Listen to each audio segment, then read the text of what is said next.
to take a look at Mr. Karpov's game with Andras Adorьян. This was played in Lucerne, Switzerland in 1989 in the World Team Championships. Anatoly, this has always been one of my favorite games, and I always thought this was extremely instructive. Yeah, that's right. Positional play, and we could see with our demonstration how white developed the advantage, and from very small advantage could achieve victory. I played this with white and black even till now. Yeah, he plays this very popular finesse, bishop check, bishop d2 to make your queen interfere with the advance of your d-pawn, and then he withdraws the bishop back to e7. Right, bishop. You continue your development. g2, c6. Now c6, of course, prepares for black to play d5. Yes, bishop c3. Then d5, knight e5, castle, no, castle first, castle, knight f to d7. Now one quick point here is the other knight can't come to d7 because the c6 pawn is under attack. So he exchanges off your active knight. Yes, you play knight takes knight. He plays knight takes knight. And now your c4 pawn is under attack, so it's necessary to defend that. Knight d2, rook c8. And now you played e4. e4. Possibilities here. Black could play c5, take and knight f6. But b5. At the time, this was the most popular according to theory. Yes, and even now people are playing this move, b5. Now you simply played rook e1, maintaining the tension in the center. And this offers to sacrifice the pawn. Yes, now black has two possibilities, to take pawn on c4 twice, or what Adorьян had chosen, d takes e4. Okay. Now, pawn takes, and pawn takes. This is many games that you've had, and we'll discuss that at another time. Adorьян plays pawn takes, and you take with the bishop on e4. Yes. Now b takes c4. Here. B takes c4. And then he played a new move at the time. He played knight to b6. Yes, trying to force white to push a pawn, and then black has solid structure in the center, a little bit tight, but solid structure in the center, and then knight on d5 is very well centered, let's say. But c5. Nonetheless, you go ahead and obligate him. And this not only gives up this square, it looks like it opens up for this bishop, and it looks like it puts your own bishop a little bit in the box. That's right, but now the main idea is to play against both bishops. So you see, this white color bishop has no lot of perspective, and black color bishop also. It will be on f6, but then I must protect pawn on d4, and I bring my knight to e5. And then I have pressure over c6 pawn, and so this is a main positional idea, just to make pressure on c6 pawn and develop initiative on the king side, and just to keep control in the center. So this is really one of those key moments in chess where you have to realize that the long-term benefits outweigh what looks like the short-term disadvantages. Yeah, that's right. But let's continue. So he played knight to d5. Now you played queen to c2, protecting this bishop and lining up the queen and bishop battery against this pawn. Yeah, the point is that I'm not afraid to give up this bishop for the knight, because my knight will come to e5, and the black color bishop has no perspective. Later on, I will force black to exchange bishop for the knight because of weakness on c6 pawn, and then we have white color bishop on e4 against bishop on a6 or b7 or b5. Then white has clear positional advantage, and big one. So of course black is not ready to exchange knight for a bishop. He simply protected the pawn. Yes. Now you continued with your plan of bringing your knight to e5. He countered by bringing his bishop to help protect some squares on the dark squares. Yes, now another moment probably which we need to explain. Instead of bishop f6, black could play knight to f6. And of course, if we exchange with bishop d3, pawn on c5 is hanging. After bishop takes d3, queen takes d3, bishop takes c5. But then white was going to play knight to e5. Knight takes bishop. Queen takes bishop. Then threat is to take this pawn. And if black would play queen to d5, then white takes on d5, pawn c takes on d5, and then rook d1. And so this is clear advantage for white in opposite color bishops, or this position of black pawns on the king's side is not so good because... Plus you have the big pawn. Yes, because my 4 pawns control 5 pawns of black, and I have passed pawn on c5. So Adorьян didn't want such passive position, and he preferred another possibility. Then we play knight to e5, I believe. Now he played queen c7. Queen c7. And here you expand on the king's side with h4. That's right. This keeps the idea open of playing h5 to start softening up the battery here. Yes, because I have pieces just to attack on the king's side. So he centralizes the rook with rook at f to d8. Now you bring this bishop back.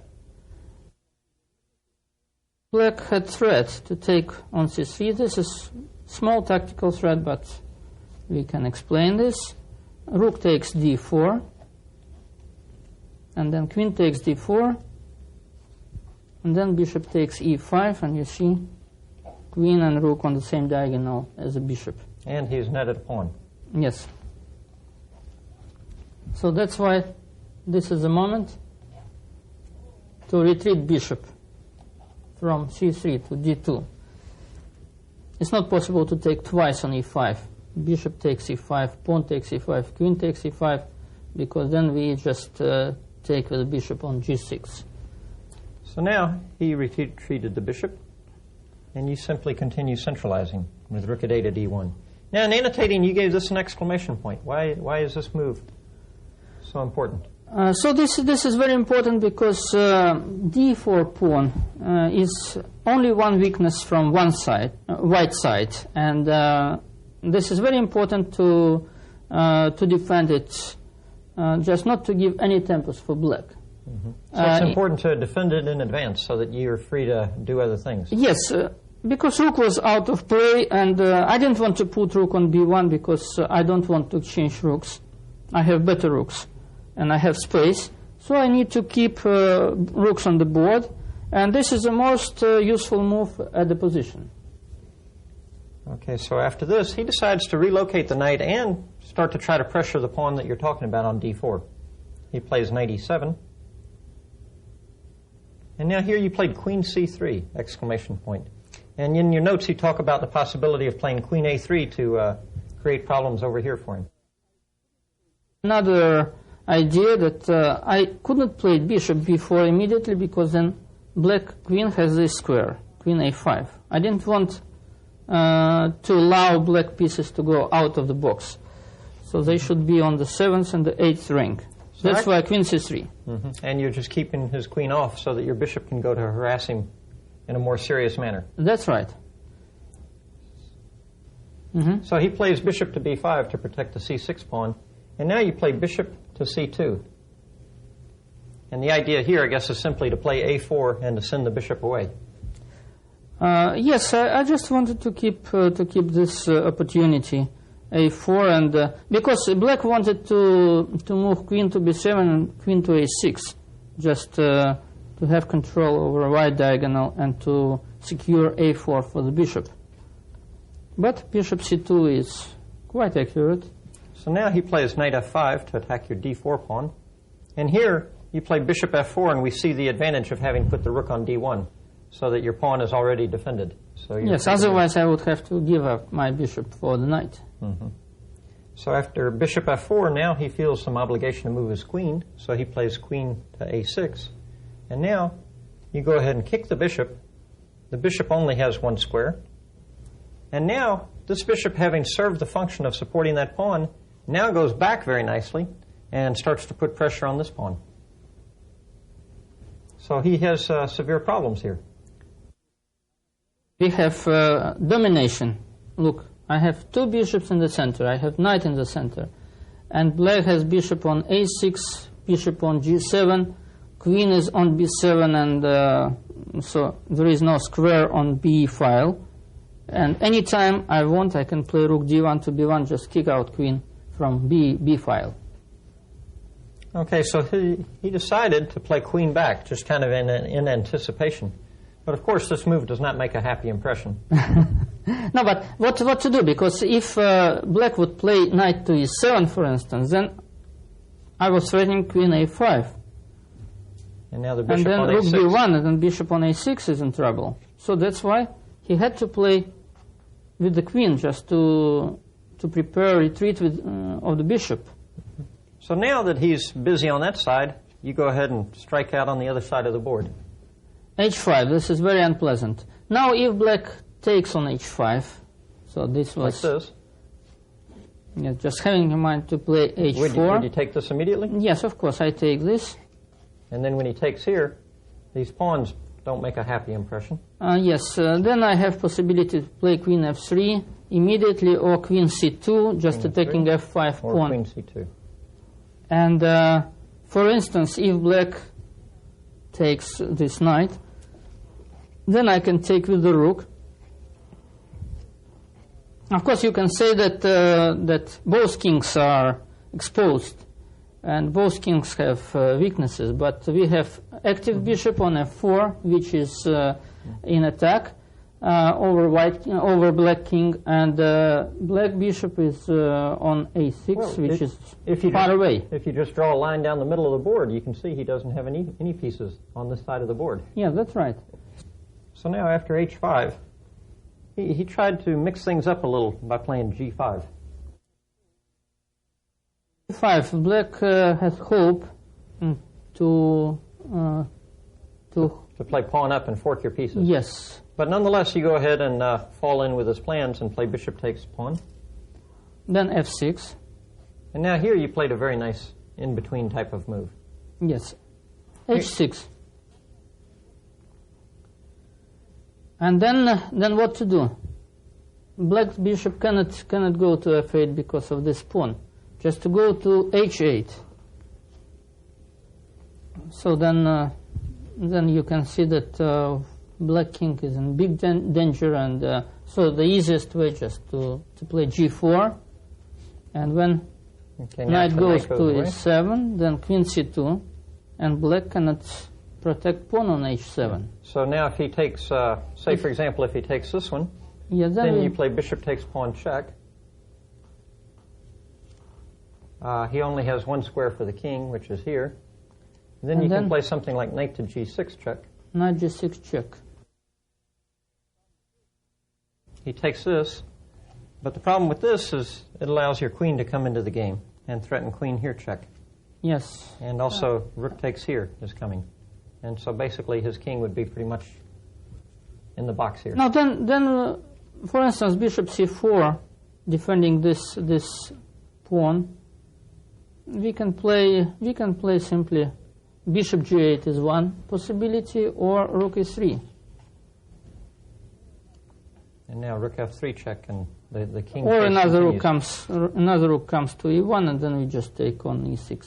But here rook f3 check to f7 check looks like it's going to be the end. No, I mean if king f8 to e7, then we just take here immediately, or we play rook e1 and then we win. And continue attacking. Yes, easily. So in the game, after h6, he played knight takes on h6. Now you took here. He took with the bishop. So now you've managed to avoid having to retreat and losing time. And but now, normally one would expect you just to move the knight away since it's attacked. Yes, but we have very important move in between here. Queen c3 to b3. Okay, here it seems you're zeroing in on the sensitive weak pawn. Yes, and so if black takes knight on e5, then it's easy. Queen takes e6 check. King only g7 move to king protect g7, the bishop. Queen e7 check, and then we take pawn on h7 and bishop on h6. King back, queen takes h7 check, and so forth. That's why after queen b3, Knight on e5. The only move is rook e8. And so now you go ahead and retreat the knight and counterattack the bishop. Yes, and bishop cannot go to g7 now because of bishop f5. So this shows the power of the pin here. And he has no more way. The pawn is attacked 3 times and only defended once. Yes, that's why king g7 is... In the game, he played king g7, protecting the pawn, protecting the bishop. But nonetheless, now it's very straightforward for you. You simply took here. Right. He must recapture, otherwise he's playing without a piece. And now, your bishop is already attacking this point, and you simply played king up, threatening to swing the rook over to the file and come in. Yes, that's right. And so, I must say, doesn't matter what black can do here. For instance, king g7, then rook h1, and if black would play... No, if h6, then queen comes to e3 probably. And immediately... Or even immediately rook takes h6, king takes h6, rook h1 check, rook h7 check, and queen f3 and mate on the 7th. And so you were going to show that if f5, probably you would just continue sacrificing. Yes, bishop takes f5, pawn takes f5, rook takes h7 check, king takes h7, queen f7 check, king h6, and then rook h1 check, or queen g7 mate immediately, yes. Yes, yes. So this is, and you can look, white has queen and rook, black has queen, 2 rooks and bishop, but all the pieces are out of position of king, and they cannot... they don't help. Yes, they can't help. In the game, Adorьян played f5. f5 to try and fend off the tidal wave. Yes, but then we have another possibility. Bishop takes f5, pawn takes f5, and now it was possible, I believe, also to play rook h1 check, king g6 is better, then rook h6 check, king takes h6, and then queen f7, but why? We can play queen f7. You can just play here for immediately. free. Yes, for free, and then this is the end of the game. And after this, he simply resigned because rook check and the king hunt is on. Yes, nobody can help. And not very long.